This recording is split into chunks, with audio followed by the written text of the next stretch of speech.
അപ്പോൾ പെരുന്നാളൊക്കെ കഴിഞ്ഞു അല്ലേ? എല്ലാവരും ഉഷാറായി പെരുന്നാളൊക്കെ കഴിച്ചാണോ? പോത്തർച്ചയൊക്കെ ഇപ്പോൾ എല്ലാവർക്കും എല്ലായിടത്തും കിട്ടിയിട്ടുണ്ടാവുമല്ലോ അല്ലേ? അപ്പോൾ പെരുന്നാളിൻ്റെ അന്ന് നമുക്ക് പനി ആയതുകൊണ്ട് നമുക്ക് പുറത്തിറങ്ങാനൊന്നും പറ്റിയിട്ടില്ല, അവർക്കും പോയിട്ടില്ല. പെരുന്നാൾ വലിയൊരു ഉഷാറൊന്നും ഇല്ല. അപ്പോൾ ഒന്ന് മഞ്ചേരി കൂടെ പോയി വരാമെന്ന് കരുതിയാണ്ട് പോയതാണ്. അവിടുന്ന് വന്നാണ്ട് പിന്നെ നമുക്ക് പള്ളിക്കന്ന് കിട്ടിയ ഇറച്ചി ഒന്ന് വേവിച്ച് വെക്കാനുണ്ടായിട്ട് നമ്മൾ ഓരിട്ടിയതാണ്. അപ്പോൾ വൈകുന്നേരം ഉച്ചൻ്റെ ശേഷമാണ് കിട്ടിയതും. അപ്പോൾ പിന്നെ ഫ്രിഡ്ജിക്ക് വെക്കാനോ അല്ല വിചാരിച്ച് കാണാൻ വെച്ചു. കുറച്ച് ഫ്രിഡ്ജിക്ക് എടുത്ത് വെച്ചു, കുറച്ച് നമ്മളാണ് വെച്ചും ചെയ്തു. കുക്കറിൽ വേവിച്ചിടാണ്ട് തൂമ്പിച്ചാൻ വേണ്ടി ഈ ഇരുമ്പിഞ്ഞാട്ടി കണ്ടിട്ടാണ് തൂമ്പിച്ചൊക്കെയാണ്. കറുത്ത് നിൽക്കണം എന്നറിയും, പെരുന്നാളിൻ്റെ ഇറച്ചി കറുത്ത് നിൽക്കണം എന്നാണ് കുട്ടികൾ പറയുക. അപ്പോൾ ഇതിപ്പോൾ ഇന്ന് കറുത്തിട്ടൊന്നുമില്ല, ഇനി നാളേക്ക് ഇതിൻ്റെ ബാക്കി കറുത്തോളും. ബാക്കിയുണ്ടെങ്കിൽ ഓലത്തിൻ്റെ ഇറച്ചി ആയതുകൊണ്ട് തന്നെ എല്ലായിടത്തും കിട്ടിയിട്ടുണ്ടാവും എന്നുള്ളതിലേക്കാണ് ഇങ്ങനെ കാണിച്ചു തരുന്നത് കേട്ടോ. മറ്റേ നമുക്ക് ഇറച്ചി വാങ്ങാൻ പറ്റാത്തവരുണ്ടാവും, കിട്ടാത്തവരുണ്ടാവും. അപ്പോൾ അതിൻ്റെ ഇടയിൽ നമ്മൾ ചില വീഡിയോകളിലൊക്കെ കാണാനില്ല, നമ്മളിങ്ങനെ ഇട്ട് കാണിച്ചു തരുന്നതും അത് നോണ്ടി പീച്ചുന്നതൊക്കെ ഇങ്ങനെ കാണിച്ചു തരുമ്പോഴേ പാവാണ്, കിട്ടാത്തവർക്കൊക്കെ പൂതി ഉണ്ടാവില്ലേ. അപ്പോൾ പിന്നെ പെരുന്നാളിൻ്റെ ഇറച്ചി ആയതുകൊണ്ട് എല്ലായിടത്തും കിട്ടിയിട്ടുണ്ടാവും, അതുകൊണ്ടാണ് ഇങ്ങനെ ചോറ്റൊക്കെ എടുത്തിട്ടാണ് കാണിച്ചു തരുന്നത് കേട്ടോ.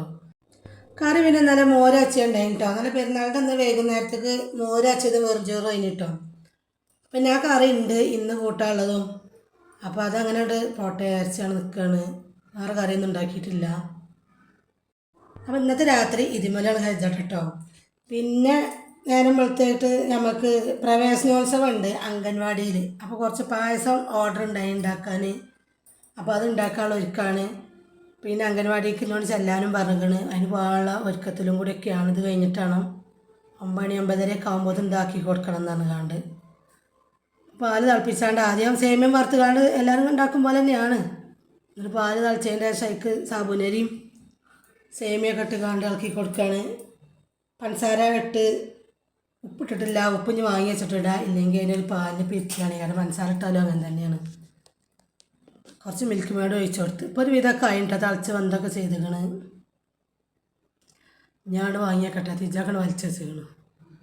മധുരം ഒന്നും ഇങ്ങോട്ട് ലെവലിട്ടണമെങ്കിലും പായസത്തിൻ്റെ ടേസ്റ്റ് വേണമെങ്കിൽ ഉള്ളു ഉപ്പ് ഇടണം കേട്ടോ. അപ്പോൾ അതൊന്ന് ഇട്ടുകാണ്ട് ഒന്ന് ഇളക്കി കൊടുക്കുകയാണ്. അത് വാങ്ങി വെച്ചിട്ടാട്ടെ ഇട്ട് കൊടുത്തത്. 8 മണിയായപ്പോൾ നമ്മളെ പായസം ഉണ്ടാക്കുന്ന പരിപാടി കഴിഞ്ഞിരിക്കണം കേട്ടോ. അതാകെ 50 ഗ്ലാസ് ഉള്ളൂ. അപ്പോൾ അത് ചെമ്പിൻ്റെ അടിയിലാണെങ്കിലും ഉണ്ടാക്കി കഴിഞ്ഞിരിക്കണ്. ഇനി വേറെ ചെമ്പക്ക് മാറ്റിയാണ്ട് കൊണ്ടുപോകണം. ഇതിൽ കൊണ്ടുപോയി അതിൻ്റെ ബാക്കിലൊക്കെ കരിയാണ്, അപ്പോൾ ഇനി കരിയാകണ്ടല്ലോ. അങ്ങനെ അംഗൻവാടിയിലെത്തി. ഫസ്റ്റ് എന്താ കുട്ടിയാണ് കേട്ടോ, അത് അതിനാണ് ഇതൊക്കെ കൊടുത്താണ് സ്വീകരിക്കുകയാണ്. വലോണം ഇതൊക്കെ കൊടുത്തത് നമ്മൾ ആശാ വർക്കറാണ്. കുട്ടികൾക്ക് വേണ്ടി ചെറിയൊരു പാട്ട് പാടിയതാണ്. അങ്ങനെയാണ് കുറച്ച് കുട്ടികളൊക്കെ വന്ന് എല്ലാവരും പെരുന്നാളൊക്കെ ആയിട്ട് എല്ലാ കുട്ടികളും വിരുന്ന് വയ്ക്കുകയാണ്. ഇനിയൊക്കെ സ്കൂളൊക്കെ ആകുമ്പോഴത്തേനൊക്കെ എത്തും, നാളെയൊക്കെ ആകുമ്പോഴത്തേനും എല്ലാവരും എത്തും.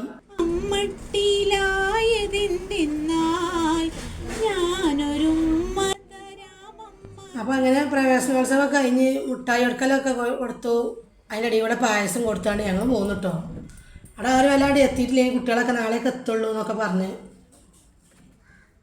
അപ്പോൾ പായസം അവിടെ ഉള്ള ഞങ്ങൾ കൊടുത്താണ് ഞങ്ങളെ ചെമ്പ് പാത്രമൊക്കെ ആയിട്ട് ഞങ്ങൾ തിരിച്ചു പോകുന്നു കേട്ടോ. ഇന്നത്തെ വീഡിയോ ഇത്ര തന്നെ ഉള്ളൂ കേട്ടോ. ടാറ്റാ.